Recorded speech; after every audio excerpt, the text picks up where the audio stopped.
ದಿನಕ್ಕೊಂದು ವಚನ ಸರಣಿಯಲ್ಲಿ ನಾವು ಈ ದಿನ ಒಂದು ಬಸವಣ್ಣವರ ವಚನವನ್ನು ನೋಡೋಣ. ನಮ್ಮ ದೈನಂದಿನ ಜೀವನದಲ್ಲಿ 5 ನಿಮಿಷಗಳ ಕಾಲ ಒಂದು ವಚನವನ್ನು ಕೇಳೋದ್ರ ಮೂಲಕ ಅಥವಾ ವಚನವನ್ನು ಓದೋದ್ರ ಮೂಲಕ ಆ ಹವ್ಯಾಸವನ್ನು ರೂಢಿಸಿಕೊಂಡ್ರೆ ನಮ್ಮ ದೈನಂದಿನ ಬದುಕು ಸಂಭ್ರಮದ ಬದುಕಾಗುತ್ತದೆ. ಯಾಕೆಂತಂದರೆ ವಚನಕಾರರ ವಚನಗಳೆಲ್ಲವೂ ಅನುಭವಜನ್ಯವಾದ ವಚನಗಳಾಗಿವೆ.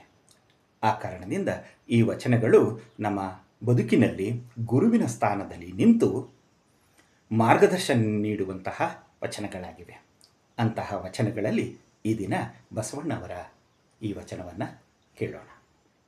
ಕರಿಗನ ಅಂಕುಶ ಕಿರಿದೆನ್ನಬಹುದೇ ಬಾರದಯ್ಯ, ಗಿರಿಗನ ವಜ್ರ ಕಿರಿದೆನ್ನಬಹುದೇ ಬಾರದಯ್ಯ, ತಮಂತ ಘನ ಜ್ಯೋತಿ ಕಿರಿದೆನ್ನಬಹುದೇ ಬಾರದಯ್ಯ, ಮರೆವು ಘನ ನಿಮ್ಮ ನೆನೆವ ಮನ ಕಿರಿದೆನ್ನಬಹುದೇ ಬಾರದಯ್ಯ ಕೂಡಲ ಸಂಗಮ ದೇವ.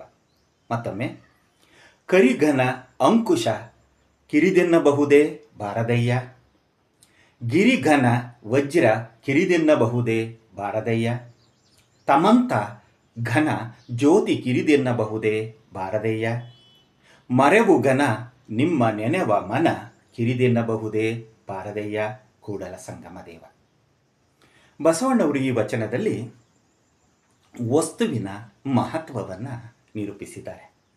ಇಲ್ಲಿ ಅನೇಕ ನಿದರ್ಶನಗಳನ್ನು ಬಳಸಿಕೊಂಡು ಮನಸ್ಸಿನ, ಅದರಲ್ಲೂ ಮನಸ್ಸಿನ ಮಹತ್ವ, ಮನಸ್ಸಿನ ಹಿರಿಮೆಯನ್ನು ಇಲ್ಲಿ ಬಹಳ ಸೊಗಸಾಗಿ ನಿರೂಪಿಸಿದ್ದಾರೆ. ನಮ್ಮ ಪೂರ್ವಿಕರು ಹೇಳಿದಂತೆ ಮನಸ್ಸು ಮಾಡಿದರೆ ಬೆಟ್ಟವನ್ನು ಕೂಡ ನೆಲಸಮ ಮಾಡಬಹುದು ಎಂಬ ಮಾತಿನಂತೆ ಒಂದು ದೊಡ್ಡ ಮನೆಗೆ ಚಿಕ್ಕ ಬೀಕ ಹಾಕಿದಂತೆ ಎಂಬಂತೆ ಇಲ್ಲಿ ವಸ್ತುಗಳೆಲ್ಲವೂ ಕೂಡ ಬರೀ ಗಾತ್ರವನ್ನು ಅಥವಾ ಆ ಗಾತ್ರದ ಹಿನ್ನೆಲೆಯಲ್ಲಿ ಅವುಗಳ ಶ್ರೇಷ್ಠತೆಯನ್ನು ಅಳೆಯುವುದರ ಬದಲು ಒಂದು ವಸ್ತು, ಆ ವಸ್ತುವಿನ ಗುಣ ಸಾಮರ್ಥ್ಯವನ್ನು ಗಮನಿಸಿ ನಾವು ಅದಕ್ಕೆ ಮಹತ್ವವನ್ನು ಕೊಟ್ಟರೆ ನಿಜವಾಗಲೂ ಕೂಡ ಪ್ರಪಂಚದಲ್ಲಿರುವಂತಹ ಈ ಎಲ್ಲ ವಸ್ತುಗಳಿಗೂ ತಮ್ಮದೇ ಆದಂಥ ಮೌಲ್ಯವನ್ನು ನಾವು ನೀಡಿದಂತೆ ಆಗುತ್ತದೆ. ಇಲ್ಲಿ ಬಸವಣ್ಣನವರು ಕರಿ ಅಂದರೆ ಆನೆ. ಆನೆ ಎಷ್ಟೇ ದೊಡ್ಡದಿದ್ರೂ ಕೂಡ ಚಿಕ್ಕದಾಗಿರುವಂಥ ಒಂದು ಅಂಕುಶ ಅದನ್ನು ಹತೋಟಿಯಲ್ಲಿಡುವಂತಹ ಸಾಮರ್ಥ್ಯವನ್ನು ಹೇಗೆ ಹೊಂದಿರುತ್ತದೋ ಹಾಗೆ ಗಿರಿ ಅಂದರೆ ಬೆಟ್ಟ. ಆ ಬೆಟ್ಟವನ್ನು, ಎಷ್ಟೇ ದೊಡ್ಡ ಬೆಟ್ಟವನ್ನಾದರೂ ಕೂಡ ಒಂದು ಚಿಕ್ಕದಾದಂಥ ವಜ್ರ ಆಯುಧ ಹೇಗೆ ಸೀಳುವಂತಹ ಸಾಮರ್ಥ್ಯವನ್ನು ಹೊಂದಿರುತ್ತದೋ ಹಾಗೆ ತಮ ಅಂದರೆ ಕತ್ತಲೆ. ಈ ಗವ್ವೆನ್ನುವಂತಹ ಕತ್ತಲೆ ನಮಗೆ ಭಯವನ್ನು ಹುಟ್ಟಿಸುವಂಥ ವಾತಾವರಣವನ್ನು ನಿರ್ಮಾಣ ಮಾಡಿರ್ತದೆ.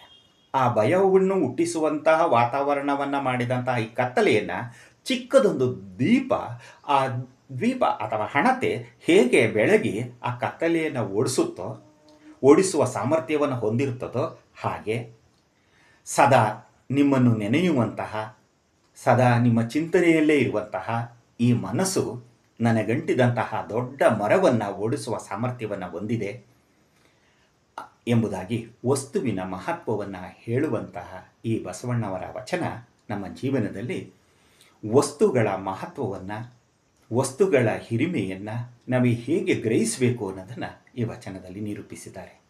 ಮೂರ್ತಿ ಚಿಕ್ಕದಾದರೂ ಕೀರ್ತಿ ದೊಡ್ಡದು ಎಂಬ ಮಾತಿನಂತೆ ಈ ಬಸವಣ್ಣವರ ವಚನಗಳು, ಈ ಬಸವಣ್ಣವರ ಈ ವಚನದಿಂದ ನಾವು ಅನೇಕ ಅಂಶಗಳನ್ನು ತಿಳಿದುಕೊಳ್ಳಬಹುದಾಗಿದೆ.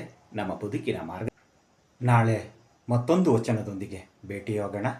ಎಲ್ಲರಿಗೂ ಶರಣಾರ್ಥಿಗಳು.